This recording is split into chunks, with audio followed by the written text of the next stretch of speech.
My dear listeners, this is an original sci-fi story I wrote for you. If you'd like to support me, just subscribe to the channel, it really helps the growth. No one yet knew that the war, which had been consuming star systems for 30 years, would break here, because of a single wounded child and a soldier who refused to walk past. A few hours after Arden Whitman defies orders and shelters the Vreth cub in his quarters, the sky over Verith will flare with the shadow of hundreds of ships, and a voice will sound over the comms, a voice whose name trembles even in intelligence reports. The planet Verith smelled of scorched metal and something older, something organic and wrong, like lightning had struck the same soil so many times the earth had forgotten what rain tasted like. Specialist Arden Whitman moved carefully through the ruins of what had once been a forward observation post, his boots crunching over glass-fused dirt that glittered like broken mirrors beneath the pale green light of Veritha's twin moons. Around him, the rest of Strike Team Obsidian spread out in practiced silence. 7 Dravari soldiers, their bioluminescent scale plates dimmed to tactical gray, their long necks low and scanning, their four-fingered hands wrapped around high-yield plasma rifles with the casual ease of creatures born to carry weapons. The Dravari were, by any reasonable measure, terrifying. They stood nearly 2.5 meters tall, moved with the fluid precision of deep-water predators, and had evolved on a world where the apex competitors had no concept of mercy. They were also, as Arden had learned in 11 months of joint deployment, extraordinarily professional soldiers, disciplined, methodical, and possessed of a tactical intelligence that bordered on the uncanny. What they lacked, in the quiet assessment he had formed over those months, was something he struggled to name. Not compassion exactly, not warmth, something more fundamental than either. Something that lived in the space between seeing a thing and deciding what it meant. "Perimeter sweep complete," said Strike Leader Velshera. Her voice transmitted through the tactical net in the flat, clipped cadence all Dravari used when communicating across species. Her standard was flawless. The Dravari had insisted on learning it rather than relying on translators, which Arden had found quietly impressive until he understood it was because they trusted machines less than they trusted themselves. Eastern Quadrant shows residual thermal signatures consistent with Vreth battle frames. 2 hours old, perhaps 3. They moved through here and kept moving. "Toward the settlement?" Arden asked. "Toward the settlement," Velshera confirmed. Her scale plates shifted, a Dravari expression Arden had learned to read as something between grim acknowledgement and restrained anger. "We will advance. Stay close, Specialist. The Vreth do not distinguish between allied species in close combat." Arden fell into step beside the team's rear scout, a young Dravari named Kethin who was roughly the equivalent of 22 standard years and had been watching Arden with barely concealed curiosity since the beginning of the deployment. The Dravari found humans puzzling in ways they were too disciplined to articulate directly, but Kethin had a habit of asking questions during quiet moments that revealed the depth of his bewilderment. "Why do you have the same facial expression when you are sad and when you are tired? What is the evolutionary purpose of crying?" Tonight there were no questions. Kethin's amber eyes swept the ruins with focused intensity, and his tail, the long, heavy counterbalance all Dravari used for rapid directional changes, was held low and still in the way that meant he was genuinely alert rather than simply performing alertness. The Vreth had been at war with the interstellar Concordat for 31 years. Arden had not been alive for the beginning of it. He had been born into a universe where the Vreth were simply the enemy, a species of massive, heavily built, fur-covered predators who had emerged from their home system 70 years ago with a military philosophy that allowed for no negotiation, no quarter, and no distinction between combatants and civilians. They were not mindless. That was the part that made the war so difficult. They were intelligent, organized, even cultured in ways that xenoanthropologists studied with the cautious fascination of people trying to understand something dangerous without getting close enough to be hurt by it.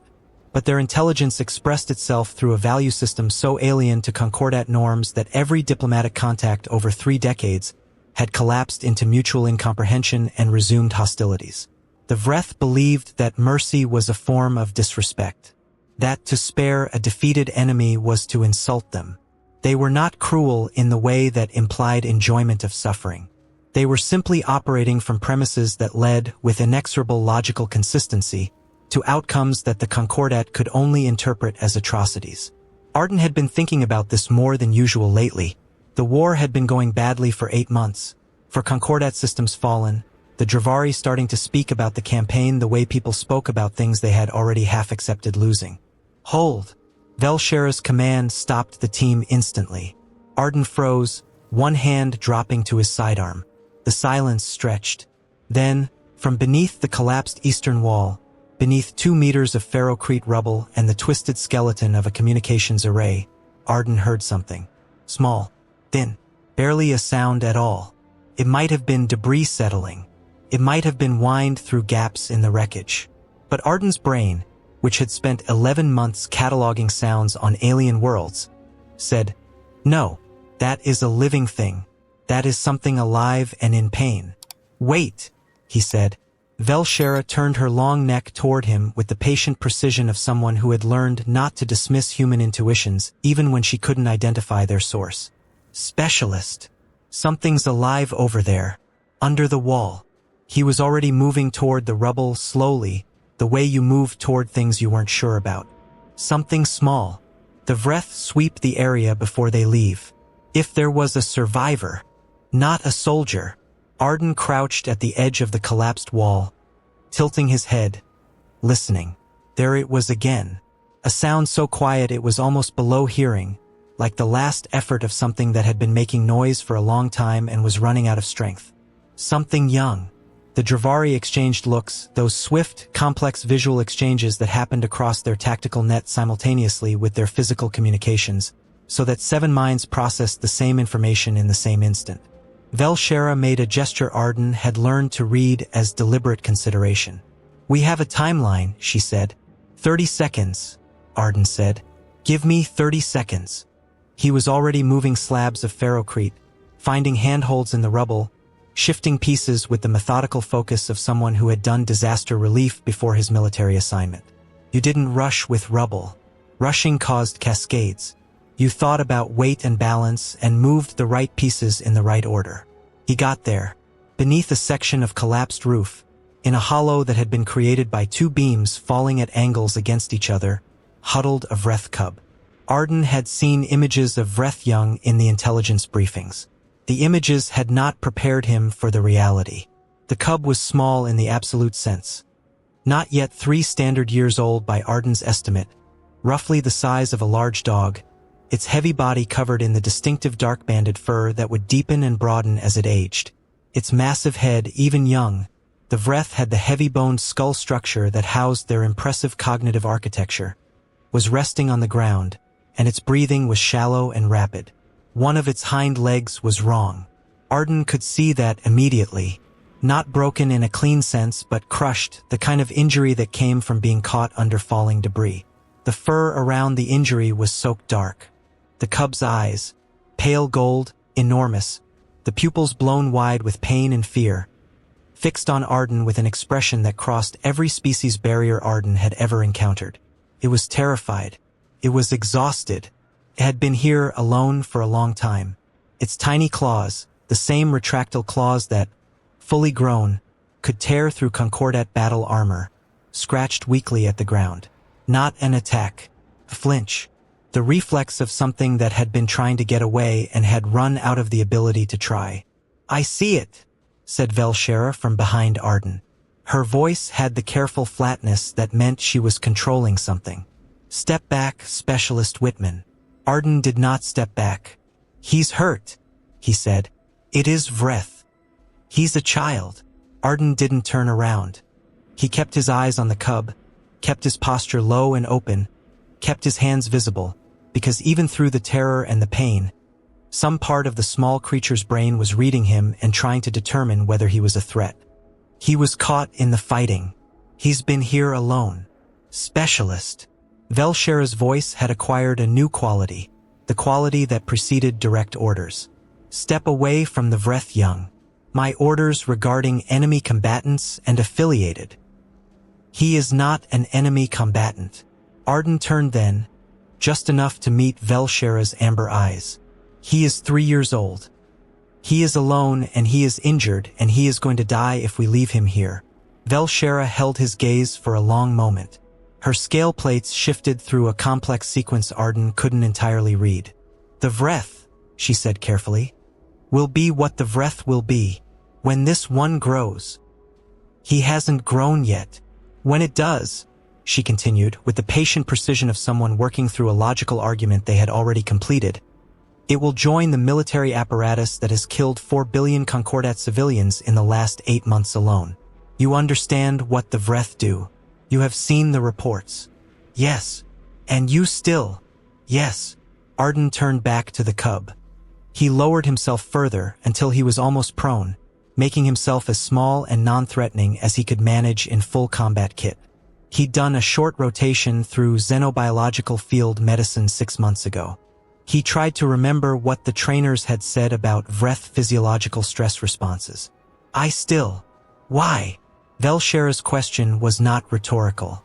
She genuinely wanted the answer, in the way the Dravari always genuinely wanted answers, as information, as data, as something to process. Because what he will be later has nothing to do with what he is now, Arden said. He is scared. He is in pain. He had nothing to do with starting this war, and he is going to die of injuries sustained in it if we walk away. He reached into his kit slowly and withdrew a field dressing. I'm not able to do that. I'm not built for it. Call it a design flaw, but I can't look at him and not try. There was a long silence behind him. He heard the Dravari communicating, that swift, layered exchange happening across frequencies he couldn't access. Then, you have 5 minutes, specialist. We cannot delay the timeline further. Arden exhaled. Thank you. He looked at the cub. The pale gold eyes watched him with an intensity that, under different circumstances, might have been frightening. I'm not going to hurt you, he said in standard, knowing the cub couldn't understand the words but hoping, the way you hoped with any frightened animal, that something in the tone might carry. I promise I'm not going to hurt you. I'm just going to help. He reached out, slowly, and the cub flinched, every muscle in its small body tensing at once. But it didn't strike. It watched. It breathed. And after a moment, as Arden's hand stayed still and steady in the air between them, something in the cub's enormous eyes shifted. Not trust. Not yet. But the very first tentative withdrawal of absolute terror. Arden began carefully to work. The journey back to Concordat Forward Operating Base Ironvale was 4 hours by armored transport through terrain designated as moderately hostile, military language for people will almost certainly try to kill you but probably not enough to actually succeed. Arden spent most of it in the back of the vehicle with the Vreth cub in his lap, working on the injured leg with the contents of 2 field medkits and the field medicine knowledge he was increasingly aware was insufficient for the task. The cub had stopped making noise about an hour after Arden began treating it. This was either because the pain had reduced, or because it had decided Arden was not immediately going to kill it and was conserving energy, or both. It lay very still, watching him with enormous pale gold eyes, and occasionally its small chest shuddered with the Vreth equivalent of a sigh, a sound like distant thunder compressed into something tiny. The Dravari soldiers sat at the other end of the transport and did not look at Arden or the cub. Kethan, however, the young rear scout, watched for a while from across the vehicle. His expression was difficult to read even by Arden's developed standards, but there was something in the angle of his neck, slightly tilted, the way it went when Kethan was processing something that didn't fit his existing categories. What will you do with it? He asked, finally. Him, Arden said. Without looking up from the splint, he was constructing from a bent piece of equipment housing and strips of medical tape. Get him stable. Keep him somewhere safe. Figure out the rest from there. The base medical facility will not treat Vreth. I know. And if Command becomes aware that you have brought a Vreth young onto the base, the regulations regarding enemy species. I know those too. Arden tested the splint gently, watching the cub's reaction. The pale gold eyes narrowed slightly, but the cub didn't move. I'll figure it out. Kethan watched for another few minutes. Then, quietly, humans are strange. So I'm told. It is not an insult. It is an observation. Kethan tilted his head. The Dravari would not have done what you did. We would have acknowledged the loss and continued. I know, Arden said again. Does it not seem inefficient? This attachment to something that cannot help you, to something that may eventually be your enemy. Arden was quiet for a moment, adjusting the splint, watching the cub breathe. The small chest rose and fell. "No," he said. "It seems like the only thing that makes sense." He could feel Kethin thinking about that for the rest of the journey. Iron Vale was a mid-tier forward operating base. Enough infrastructure to feel like a place rather than a temporary position.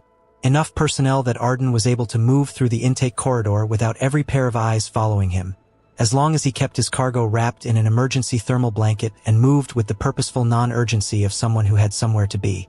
He made it to his quarters. He closed the door. He exhaled for what felt like the first time in 4 hours. The cub, unwrapped from the thermal blanket, looked around the small room with a wariness that was different from its wariness in the field. Less primal terror, more cautious assessment. Its nose worked constantly, cataloging everything. Arden watched it absorb the space and tried to think practically, because thinking practically was what you did when you had made a decision that had no practical justification and now needed to live with the consequences. Medical supplies. He had the 2 spent field medkits and whatever he could obtain from the base stores without raising questions. The cub's leg needed more than what he'd done on the transport, but he wasn't a veterinarian, and he was not going to bring this to the medical facility and discover what Vreth policy looked like in practice. Food. He had no idea what Vreth Young ate, which was a significant problem. Concealment. The room was private, which was one advantage of being the only human on a Dravari forward base. Nobody came to visit Arden except Kethin, and Kethin had seen everything already. He started making a list. The cub watched him make the list. After a while, it settled into the corner farthest from the door. Not the corner farthest from Arden, he noticed, which might have meant something or might have meant nothing, and curled into itself in the compact way large predators had when they were trying to take up less space than they actually occupied. His pale gold eyes stayed open, watching. "You need a name," Arden said. Not because he thought the cub understood, but because speaking helped him think, and also because the cub seemed to find his voice less alarming than his movements. "Something I can call you." The cub blinked. Once, slow, heavy. "How about Ember?" Arden said. "Tell me if you hate it." The cub did not tell him. The pale gold eyes watched. The small chest rose and fell, steadier now than it had been. Arden got to work. The base rumor mill took 2 days to produce its first audible output. Arden heard it in the corridor outside the commissary. A brief exchange between 2 Dravari logistics officers who didn't notice him around the corner and were discussing, in the matter-of-fact way that Dravari discussed uncomfortable things, the report that the human specialist had apparently lost his mind. This was more or less the consensus view. Arden became aware of it through small signals. The slightly wider berth given to him in common spaces, the conversations that paused when he entered rooms, the carefully neutral expressions of people who had things they were choosing not to say. The Dravari were too disciplined to be overtly hostile. But the social temperature in Arden's vicinity dropped several degrees, and he was aware that it was dropping. He found he didn't mind as much as he'd expected. He was busy. Busy was good. Busy meant he had something to do with his hands, and Arden Whitman was, at the most fundamental level, a person who needed things to do with his hands. He had grown up on a farming station on the Concordat's agricultural rim, where there was always something broken that needed fixing, and the habit of purposeful physical activity was so deep in him that it had shaped the way he thought. Practically, incrementally, one problem at a time. Problem 1, the leg. He'd done better than he'd feared with the field materials, but it needed to be properly set and splinted, which required Ember's cooperation.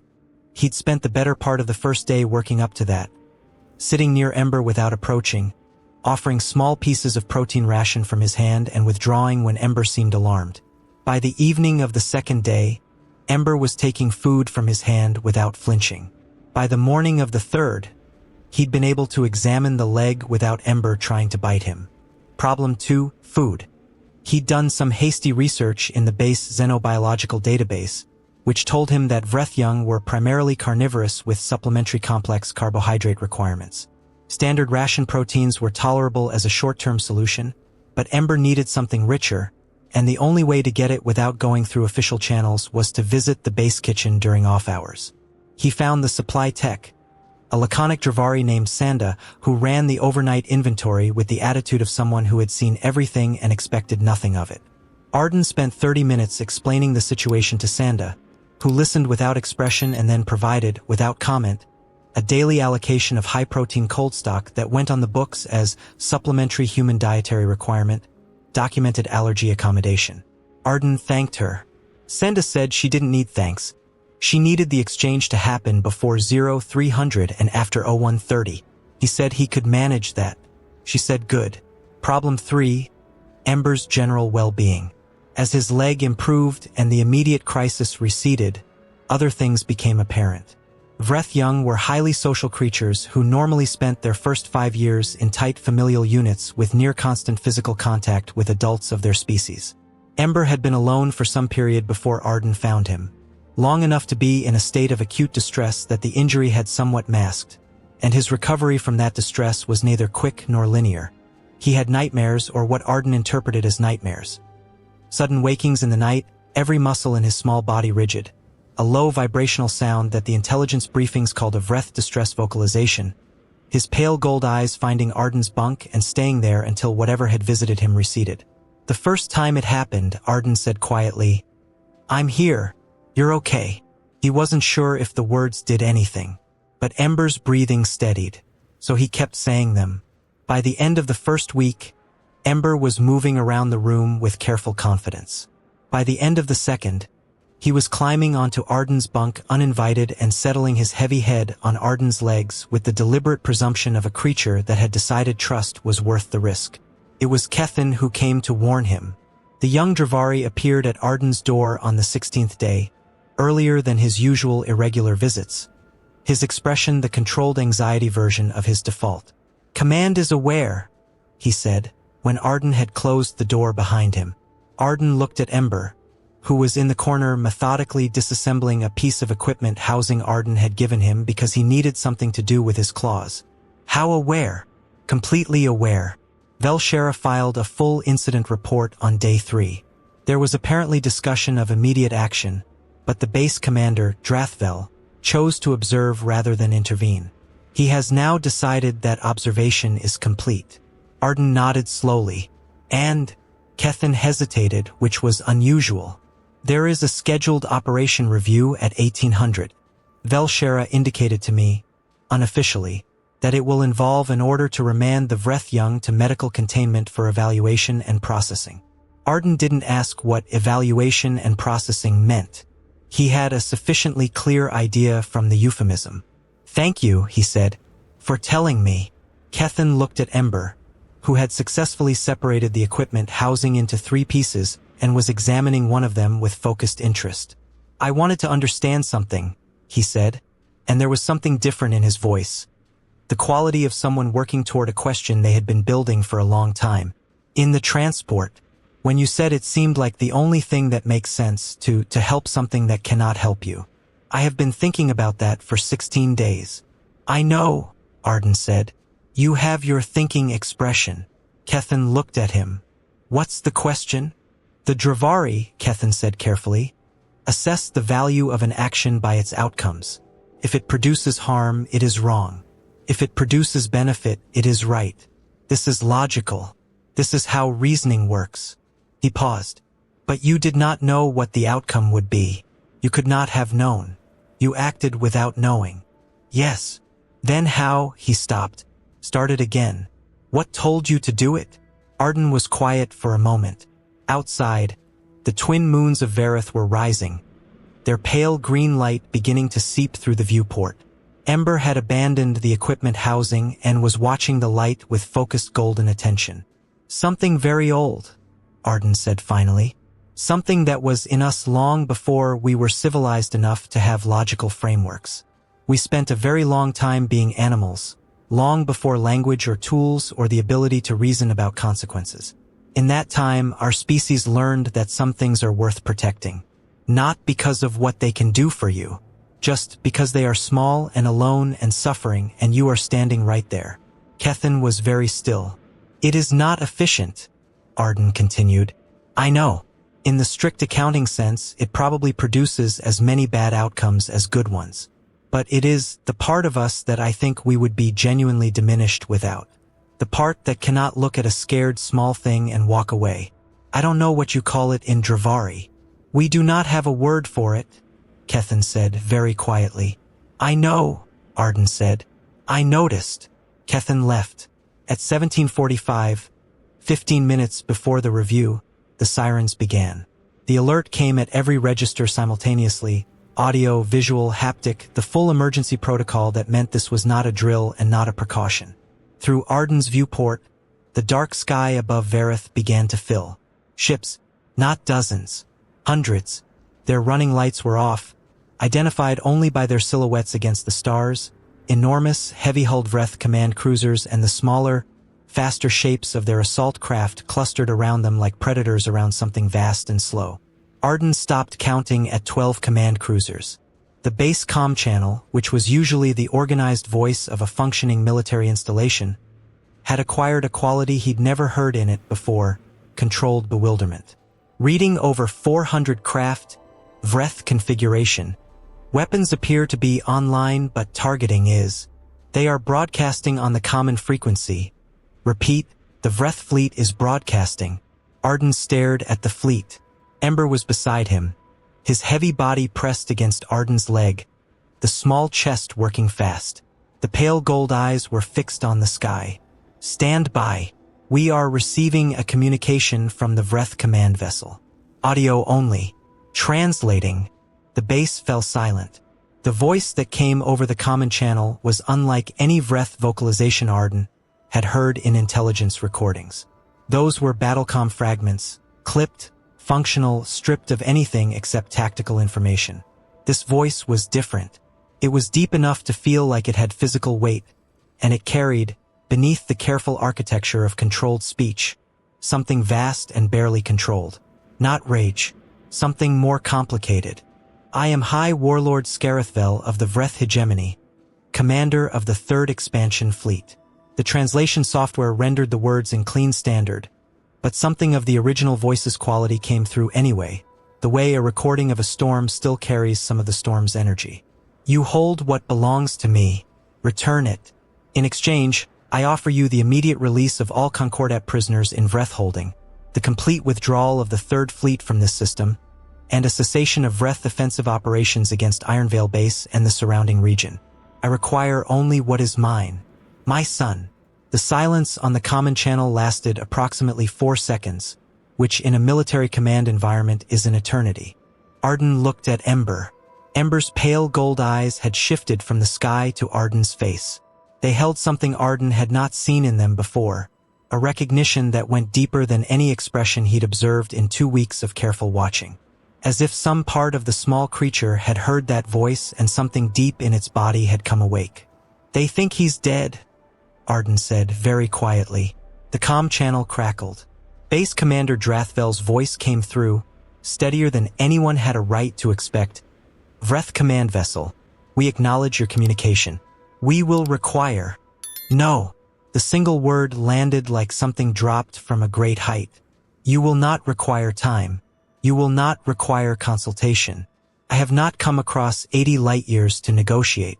I have come to recover the body of my son, who died in the engagement at grid reference Vareth 7 East. Confirm that you hold it, or I will take this system apart and find him myself. Drathvel's voice. Vreth Command. Please stand. Confirm. Arden was moving before he had consciously made the decision. He crossed to the door, stepped into the corridor. He could hear running feet in the distance, the chaos of a base snapping to a combat posture it was not at all certain would be useful against 400 warships. He moved against the flow. Kethan materialized from a side corridor. Whitman, where's the command center? You can't go to the command center. I know. Where is it? Kethan looked at him for a moment with that tilted head expression. Then he turned and led the way. The command center was operating at the edge of its capacity.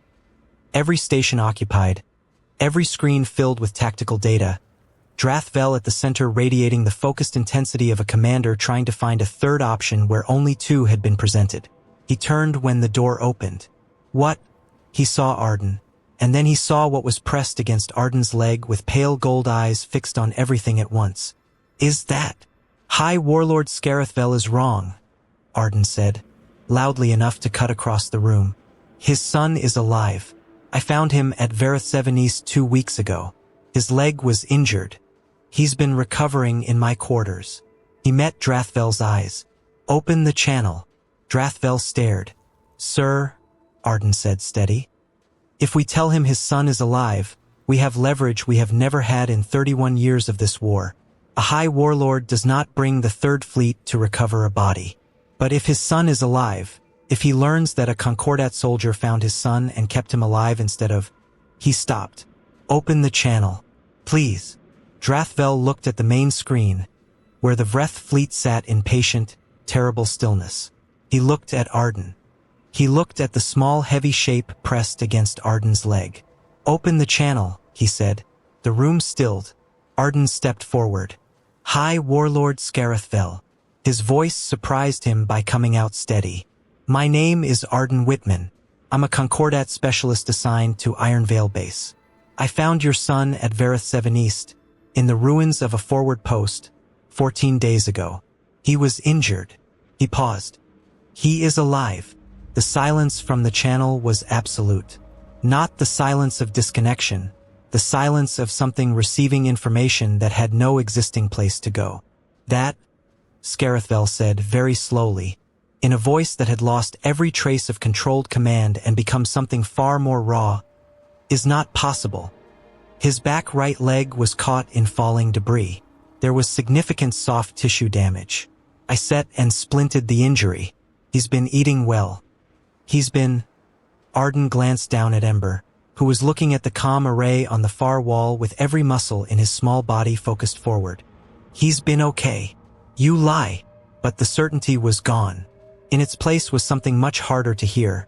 The voice of a parent who had lived with absolute loss and is now being asked to believe it wasn't absolute, and cannot allow themselves to believe it in case it isn't true. Arden crouched down. He looked at Ember. Ember looked back at him, then turned to the comm array and made a sound. Arden had never heard that sound before. Not the distress vocalization he'd learned in the first week. Something different. A series of tonal pulses that the translation software clearly wasn't designed to handle because it rendered only silence around them. But their quality was unmistakable. They were a name, or an address, the way you called to someone across a distance because you needed to know they were there. On the channel, a sound like the world ending and beginning at the same time. The airlock bay had been cleared by Drathvel's direct order, either the bravest or the most strategically calculated thing Arden had ever seen a commander do, probably both. 2 security personnel stood at the outer door. The rest was empty space. The Vreth transport settled with a hydraulic finality that seemed to compress the air in the bay. It was smaller than its escort craft but still dwarfed everything around it, its hull marked with symbols his intelligence training told him were high-status identifiers of the Hegemony command class. The ramp descended. High Warlord Scarethvel was enormous. Arden had known this intellectually. The Vreth were a physically massive species, and their command class were typically large even by Vreth standards. But knowing it intellectually was different from standing in the presence of it. Scarethvel stood nearly 3 meters tall, his dark-banded fur interwoven with the silver of age and the irregular pale lines of scars too numerous to count. His bearing was the bearing of someone who had been the most dangerous thing in every room he had entered for decades. His hands, large as serving platters, tipped with heavy retractile claws, rested at his sides with a stillness that was more threatening than movement. His pale gold eyes, the exact color of Ember's, were fixed on the small shape pressed against Arden's leg. Ember made the sound again.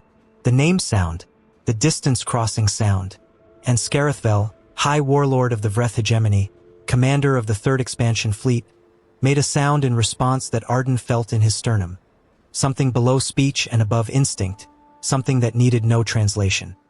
He moved forward with a speed that seemed wrong for his size, and went to one knee in a single fluid motion, and the small heavy body that had been pressed against Arden's leg launched itself across the distance and was caught in hands large enough to close entirely around it. Arden stood still. He watched the High Warlord hold his son, watched enormous hands examine the splint, the field dressings, the careful work of 2 weeks, watched the pale gold eyes, the father's eyes, move over every detail with an intensity that was not suspicion but something closer to grief being very slowly revised into something else. Then Scarethvel looked at Arden. The weight of that attention was considerable. Arden met it without stepping back, which was all he had, no weapons, no armor, nothing between him and the most powerful military figure in the Vreth hegemony except the record of what he had and had not done. "You found him," Scarithvel said. The translation software rendered his standard accurately, but underneath the words the original voice carried things the software couldn't reach. "He was injured. You found him and you kept him alive." "Yes." "Why?" Arden had answered this question before, twice for different questioners. He thought about what those answers had in common. "Because he needed help," he said. "That's the whole reason. He was hurt and he was alone and he was young, and I couldn't walk away from that. Whatever he is, whatever his people are, whatever the war is, none of that changes what he is at this moment. He is a child. He needed someone to stay." Scarithvel was silent for a long time. Ember, held in those enormous hands, had his face pressed against his father's chest and was making the low vibrational sound. But differently than Arden had heard it in the nighttime. Not the distress version. Something that had been waiting in the same place for a long time. When Scarithvel spoke again, his voice was different. The command architecture was still there. That was as much a part of him as his skeleton. But something else had moved into it or out from behind it, or perhaps had always been there and was simply not hidden anymore. "For 31 years, he said, the hegemony has believed the Concordat was a species that could not be communicated with on terms of—" He paused, searching for the standard word. "Of fundamental value. We believed you made distinctions we did not recognize, and that we made distinctions you would not acknowledge. That there was no common ground." He looked down at Ember, then back at Arden. "My advisors told me when I brought the fleet here that I was accepting a certain loss, that you would have his body, that the most I could offer was enough to make returning it worth your while." He was quiet for a moment. "They were very convincing. But you came anyway," Arden said. "I came anyway." Something shifted in the pale gold eyes. A depth of feeling Arden recognized the shape of even if he couldn't name it. "Because he is my son. And one does not simply accept without looking, however certain the loss." Arden thought about the rubble at Vareth 7 East. About the 30 seconds he had asked for. About the calculus of almost walking away. "I understand that," he said. Scarithvel lowered himself. All 3 meters of him, all the weight of rank and age and decades of war, until he was level with Arden's height. He pressed his forehead to the floor in a motion that was slow, deliberate, and unmistakably formal. Arden didn't move. He didn't know the protocol. He looked at Ember, who had turned his head to watch, whose pale gold eyes held something that might have been the satisfaction of witnessing something inevitable. Scarithvel rose. "In the old tongue," he said, "there is a phrase, vrak that sor emis. It means, translated imperfectly, you held the world carefully when I was not there to hold it. It was said in a time before the hegemony, when Vreth were a scattered people, when the great migrations separated families across distances that took generations to cross. It is what you said to the one who kept your children alive." He looked at Arden. "I did not think I would ever say it to a creature not of my species." Arden felt something in his chest that he decided not to examine because they were in a military airlock bay and there were things to be managed, and he was, at his core, a practical person. "The prisoners," he said. "You mentioned 4,600 Concordat held in hegemony facilities. Their transfer will begin within the hour." Scarithvel said it with the easy certainty of someone for whom promises were logistical commitments, not aspirational statements. "I will also withdraw the fleet from this system and communicate to the high command of the hegemony that I have," another pause, "that I have information which requires reconsideration of several long-standing strategic assumptions." "That's diplomatic language for a lot of things," Arden said carefully. "It is. Something that might have been, in a face not designed for human expressions, an approximation of wry acknowledgement. Let us say I have questions I did not have before today, and that I intend to ask them." He looked down at Ember once more, and something in that look was enough to make Arden have to look away briefly. "My son will carry your name in his. It is our custom when a life is returned by the hand of another. He will be called Ember that is Arden. The name of the one who held him will travel forward through our family line. Arden looked at the cub. Ember, that is Arden, looked back at him with pale gold eyes that held all the things they had shared in 2 weeks. The nightmares and the steady voice in the dark, the careful work of healing, the protein rations from a hand extended slowly and withdrawn at the first sign of alarm, the weight of a small heavy head on his legs. Take care of yourself, Arden told him. Insufficient, and also everything he had. Ember made the distance crossing sound, brief and clear. Then Scarithvel turned and carried his son up the ramp, and the transport sealed, and the fleet, all 400 craft of it, began to move. 4 months later, Ambassador Arden Whitman stood in the curved observation gallery of the Concordat diplomatic vessel Meridian and watched, through the forward viewport, as Vreth and Concordat ships moved together in the slow, careful patterns of joint patrol. It had not been simple. It was not simple now. 31 years of war did not resolve because one man kept a lost cub alive for 2 weeks.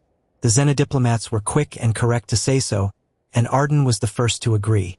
What he had done, without intending anything larger than what was directly in front of him, was create a crack in the wall, the kind that lets light through, the kind that certain people on both sides had been looking for without admitting it. Scarithvel had asked his questions. The High Command had listened, because not listening was more dangerous than what was being said.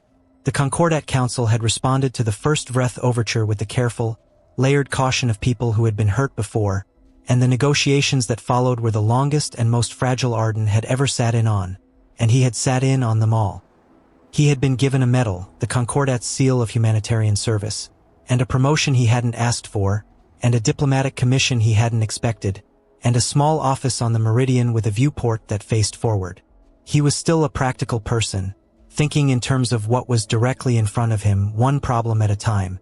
He did not think of himself as the man who ended the war. That was a story with many authors, and he was only one paragraph. He thought of himself as the man who heard something under the rubble and stopped to look. Kethin had asked him once what told him to do it. He had said something very old. Something that had been in them a long time before civilization. He still believed that, as far as it went. But standing in the observation gallery, watching the joint patrols, he thought there was more to it than that. The thing that had sent him toward that sound in the rubble was old. Ancient, even. The bone-deep refusal to walk away from small suffering things. The pull of it that bypassed logic entirely and operated from some layer of the human animal that predated every ethical framework ever constructed. That was real, and it mattered. But so was the other thing. The thing that had let him speak to Ember with patience across 2 weeks, finding the edges of the cub's fear and working at them gently, never forcing, always withdrawing at the right moment. The thing that had made him look at Scarithvel and understand that the warlord's grief was not foreign but was the same grief that lived in anyone who had ever lost a child, dressed in different language. The thing that kept insisting, despite all the evidence the war provided, that on the other side of every conflict was not an enemy but a person, and that persons could eventually be reached if you were patient and honest and did not mistake the reaching for weakness. That thing was not quite so old. That thing had been built over centuries, through choices exactly like the one he had made in a ruined forward post on Vareth, by every human who had ever stopped and looked and stayed. He was thinking about this when the comm chimed. Ambassador Whitman. The voice was his aide, a young Dravari who reminded him of Kethin in ways she was probably unaware of. You have an incoming transmission. Vreth diplomatic frequency. The identifier reads. A pause. It reads Ember, that is Arden. Hegemony young. Arden turned from the viewport. He had not known if he would hear from the cub again. He had hoped, in the practical and specific way he hoped for things, not as a wish but as a framework, something to work toward, but he had not known. Put it through, he said. The voice that came over the channel was young. Still finding its register, still discovering what it was going to be. But underneath the youth of it, the weight was already there. The weight of the pale gold eyes, the weight of 2 weeks in a small room, the weight of a distance crossing sound heard through a comm array and answered by something vast and barely controlled. It said, in careful and newly learned standard, I remember. Arden breathed. I remember too, he said. Outside the viewport, the joint patrols continued their slow and careful work, writing something new across the dark. The war was not over, but it was ending, And somewhere in the long chain of the choices that had led here, there was a moment in the rubble of a ruined post on a burned world, and a sound so small it was almost below hearing, and a human who stopped and turned toward it. Not because it was strategic, not because it would work, not because he could see any further than the space directly in front of him, because he was there, and it needed someone to stay, and he was, in every essential way, in every old and built and carried forward way, still human enough to be that someone. That was the whole of it. That was everything.